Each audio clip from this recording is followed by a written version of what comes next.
سب سے پہلا، ہندوستانیوں پر انگریزوں نے نئے دیوانی اور مجرمانہ قوانین عائد کیے۔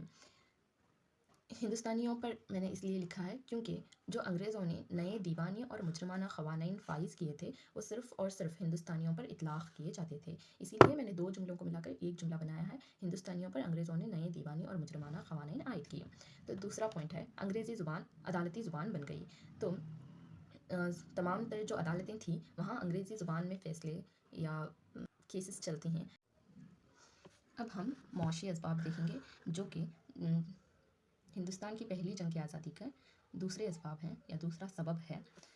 تو اس کا پہلا پوائنٹ کچھ اس طرح ہے، انگلینڈ میں صنعتی انقلاب کی شروعات ہوئی۔ آپ بس اتنا لکھیں، میں جو پوائنٹس بتا رہی ہوں آپ بس اتنے پوائنٹس ہی یاد رکھیں اور اتنا ہی لکھیں۔ ہندوستانی کاریگر بے روزگار ہو گئے۔ تھرڈ پوائنٹ ہے، ہندوستانی اشیاء کا انگلینڈ میں خرید و فروخت پر بھاری ٹیکس لگایا گیا۔ چوتھا ہے، زمینداری نظام کی وجہ سے کسانوں کا استحصال، تعلقوں سے لگان وصولی کا حق واپس لیا گیا۔ چھٹا پوائنٹ ہے، انعامی کمیشن کے تحت کسانوں کو زمینوں سے محروم کیا گیا، کسانوں سے زمینیں چھین لی گئی۔ تو معاشی اسباب میں بھی 6 وجوہات ہیں، تو سب سے پہلی وجہ کیا ہے، انگلینڈ میں صنعتی انقلاب کی شروعات ہوئی، یہ سب سے پہلی وجہ ہے یا سب سے پہلا پوائنٹ کہہ سکتے ہیں۔ دوسرا ہے، ہندوستانی کاریگر بے روزگار ہو گئے۔ آپ بس اتنا ہی یاد رکھیں اور اتنا ہی لکھیں، آپ کو اچھے مارکس مل جائیں گے۔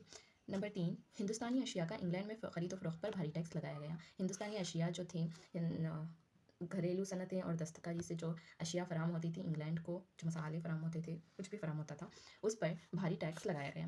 چوتھا پوائنٹ ہے، زمینداری نظام کی وجہ سے کسانوں کا استحصال۔ میں اس پوائنٹ کو آپ کو سمجھاتا ہوں۔ زمینداری نظام کی وجہ سے زمیندار اور جو انگریز تھے ان کے بیچ میں ایک دلال ہوا کرتا تھا جسے کمیشن ایجنٹ بھی کہتے تھے، اس نے کسانوں کے ساتھ کسانوں کا استحصال کرنا شروع کر دیا تھا۔ تو میں اس پوائنٹ کو کمپریس کر کے آپ کو پیش کر رہی ہوں کہ زمینداری نظام کی وجہ سے کسانوں کا استحصال۔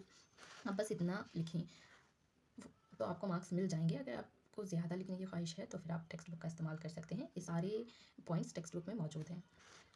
تعلقوں سے لگان وصولی کا حق واپس لیا گیا۔ تو پہلے تعلقوں کو ایک حق ہوا کرتا تھا کہ وہ کسانوں کے لگان کو وصول کریں، لیکن تعلقوں کے پاس جو لگان وصولی کا حق تھا اسے واپس لیا گیا اور انعامی کمیشن بنائی گئی، اور اس انعام کمیشن کے تحت کسانوں کو ان کی زمینوں سے محروم کیا گیا، ان کی زمینیں چھین لی گئی۔ یہ کیوں ہوا؟ کیونکہ بہت ساری زمینیں ایسی تھیں جو بادشاہوں نے یا اس دور کے حکمرانوں نے کسانوں کو، یا جس کے پاس زمینیں موجود تھیں اس وقت، وہ ساری زمینیں انہیں عطیات میں ملی ہوئی تھیں۔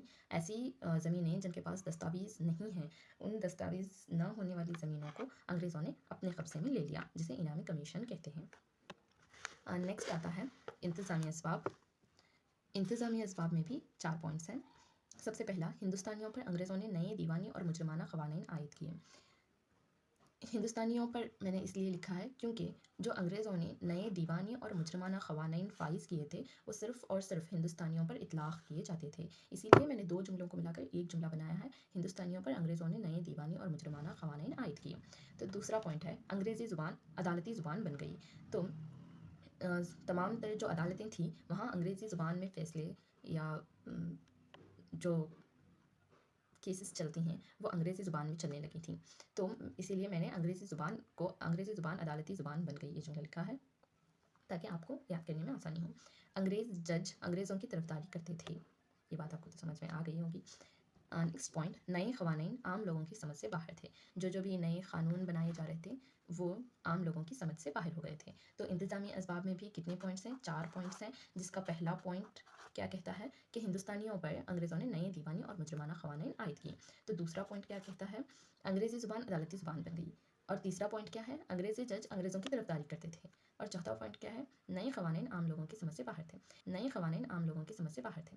یہ سارے پوائنٹس آپ کو یاد کرنے کی ضرورت بھی نہیں ہے کیونکہ اب حکومت انگریزوں کی تھی، تو جو مجرمانہ قوانین بنائے جاتے تھے وہ ہندوستانیوں کے خلاف بنائے جاتے تھے، یہ تو بات آپ کو پتہ ہے، اور اس کو آپ آسانی سے جملے میں استعمال کر کے لکھ سکتے ہیں کہ ہندوستانیوں پر انگریزوں نے نئے دیوانی اور مجرمانہ قوانین فائز کیے۔ اگر انگریزوں کی حکومت ہے تو زبان بھی انگریزی چلتی تھی، تو آپ یہ جملہ بھی آسانی سے لکھ سکتے ہیں کہ انگریزی زبان عدالتوں میں استعمال کی جاتی تھی، یا عدالتی زبان جو تھی وہ انگریزی تھی۔